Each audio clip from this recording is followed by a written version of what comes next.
ಓಂ ಶ್ರೀ ಗಣೇಶಾಯ ನಮಃ.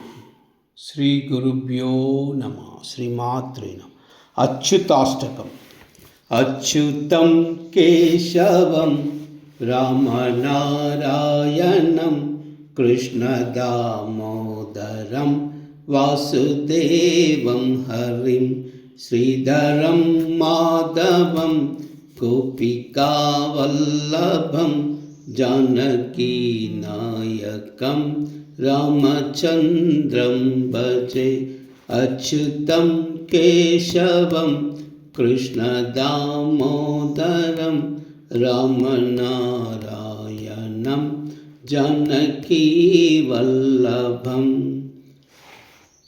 अच्युतं केशवं सत्यभामाधवं माधवं श्रीधरं राधिकाराधितं इन्दिरामन्दिरं चेतसा सुन्दरं देवकीनन्दनं नन्दजं सन्दते. अच्युतं केशवं कृष्णदामोदरं रामनारायणं जानकीवल्लभं.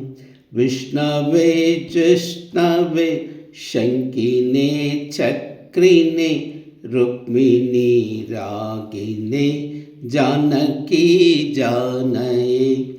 पल्लवी वल्लभा यार्चितायात्मने कंसविध्वंसिने वंशिने ते नमः. अच्युतं केशवं कृष्णदामोदरं रामनारायणं जानकीवल्लभं. कृष्ण गोविन्द हे राम नारायण श्रीपते वासुदेवाचित श्रीनिधे. अच्युतानन्त हे माधवादोक्षज द्वारका नायक द्रौपदी रक्षक. अच्युतं केशवं कृष्णदामोदरं रामनारायणं जानकीवल्लभं. राक्षसैक्षोभित सीतया शोभितो दण्डकारण्यभू पुण्यताकारणं. लक्ष्मणेनान्वितो वानरैः सेवितो अगस्त्यसम्पूजितो राघवः पातु माम्. अच्युतं केशवं कृष्णदामोदरं रामनारायणं जानकीवल्लभं. धेनुकारिष्टः निकृष्टद्वेषिणां केशिः कंसहृद्वंसिकावादक. पूतना कोपक सुरजाखेलोनुनु बालगोपालक पातु मां सर्वदा. अच्युतं केशवं कृष्णदामोदरं रामनारायणं जानकीवल्लभं. विद्युतोत्तर प्रस्तुराद्वाससं प्रवरोपोतव प्रलसद्विग्रहं. वन्यया मालया शोभितोरस्थलं लोहिताङ्घ्रिध्वजं वारिजाक्षं भजे. अच्युतं केशवं कृष्णदामोदरं रामनारायणं जानकीवल्लभं.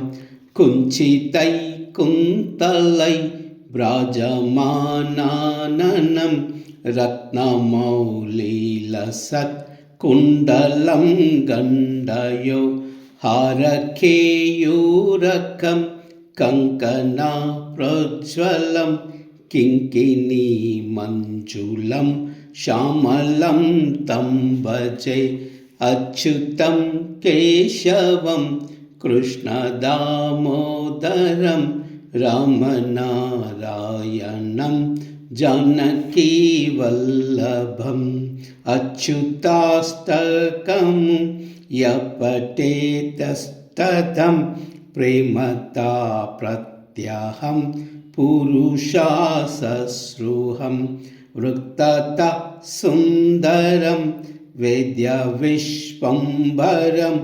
तस्य वश्यो हरि जायते सत्वरम् अच्युतं केशवं कृष्णदामोदरं रामनारायणं